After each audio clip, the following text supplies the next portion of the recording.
When looking at the EQ in the Channel Settings window, you've probably noticed these names along the bottom here. These are the EQ types. Clicking on the name brings up a list of various EQ types that we can set each node to. EQ nodes 1 and 4 have a lot of options, while 2 and 3 only have 2 choices. Let's just take some time to go through them. Turn off every node except for node 1.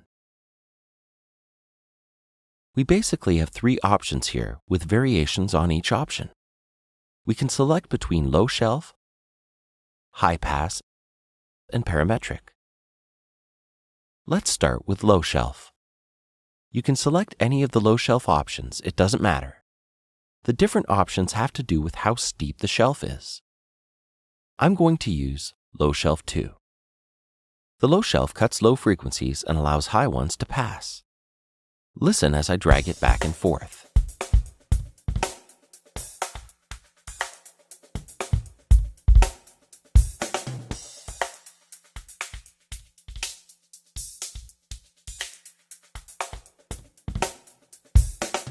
Now change it to high pass. While these two modes look very similar, they actually do quite different things. A low shelf will lower or attenuate certain frequencies, but it's not designed to totally get rid of them. A high pass will completely remove the frequencies below the cutoff point. I like to think of low shelf EQs as chisels and high pass EQs as a sledgehammer.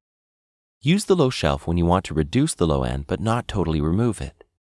Use the high shelf when you want to get rid of all the frequencies below a certain point. For instance, you probably don't need to hear 30 Hz and below on a vocal track, so just remove it and clear space in the audio spectrum.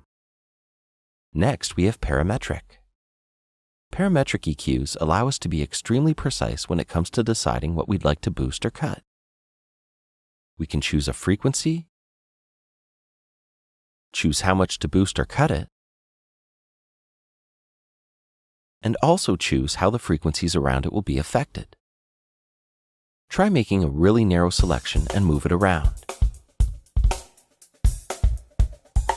You can really hear how each frequency is working in relation to the final sound.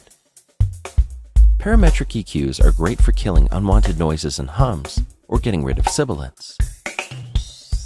They give you complete control to shape the sound you want.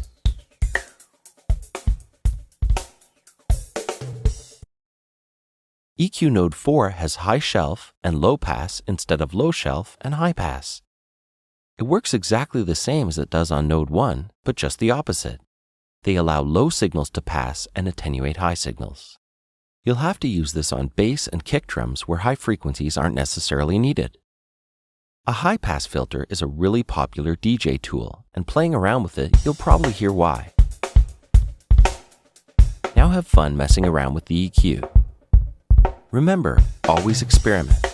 Trial and error is the best way to get the best possible sound.